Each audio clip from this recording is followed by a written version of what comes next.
did you feel after the AFC Championship game? Did you feel a little bit of a sigh of relief, or did you feel like, oh, we got 2 to 3 more weeks potentially coming after this? Oh no, it was such a gratifying deal. Sure. Especially the way it ended for us on special teams in particular, with the redemption for Sky and the whole group. You know, that the fact that we set up our offense on the 50-yard line, and our offense came in and did what they did, and then Bucker with the game-winning kick. Exactly. So all those things were all positive for me. I was so happy for all the guys. And I was going to talk about that, Bucker. You know, this is kind of like a full 360 for him, right? He's going back to the place that he started and got injured in, and then goes through all that adversity, then comes back and now has a phenomenal year. You work with him much closer than we ever get to. Can you maybe talk about a little bit about his character and how he's overcome that? Yeah, that's a great question, because he works harder than anybody I've ever seen. You know, he's a student of the game, and he watches like every kicker every week. Just watching. Really? Oh, it's unbelievable. So he knows exactly. I mean, he watches every game. He knows all the team. He knows all of every player, and he watches all the little things that they do, and then he learns from that, and then he studies our opponents. And, you know, it was so unfortunate that he got hurt. Sure. You know, and he wanted to be 100%. He's such a perfectionist, and it took him a while to get back to feeling good.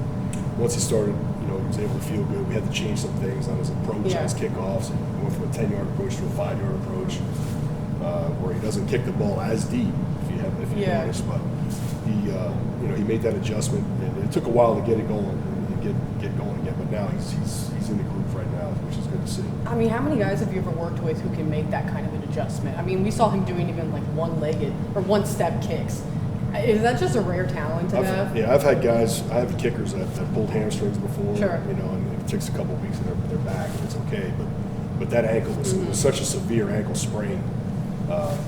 You know, for him to be able to come back, that's his plant foot. You know, so every time he plants and kicks, it's that foot. So, you know, it's a credit to him and the training staff and the way how hard he worked to be able to come back and finish the year. And you stuck with them, you know. It's not easy talking to us every week and getting the questions of when is he going to get back, when is he going to get back, and then he gets back and maybe it was a little early and he's trying to get back into it. So some mishaps. We went through a couple kickers too. On the way. If you were shopping around a little bit, how do you stay or keep his mentality a little bit strong through that, and your own too? And you got to face the media every day. I mean, you got to face the media, but you want him to be right. You know, and we didn't want to throw him in there too early, and we knew we had a long season. We knew we were a good football team. We knew it was going to be a long stretch, and that injury happened 23 weeks ago now.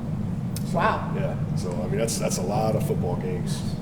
That long of a season? We've been doing this for a long time. It was week one. Yeah, that's wild. So you also have a ton of rookies that you've been dealing with as well. And then there were some rookie mistakes, naturally. You stuck by their side and really advocated for them, and then it obviously panned out on the field. But it took down to the stretch, or coming down to the end of the season. Yes, it did. How does it feel to have the relief of, okay, it panned out what I said? Well, I'm happy for the guys because they work so hard. Right. And they finally get to, I've been telling them that they're getting better, but we didn't have the results on the field. So now, I mean, they see the results. The 2 big returns. We had one called back, but one that really helped us. Yeah. And then everything with Bucker, and then the way Tommy was punting all year. Tommy was great all year, so he was one solid. He was our MVP this year. But besides that, the rookies did an outstanding job. You know, they just keep getting better. And I told them today, I said, you're not rookies anymore. Yeah.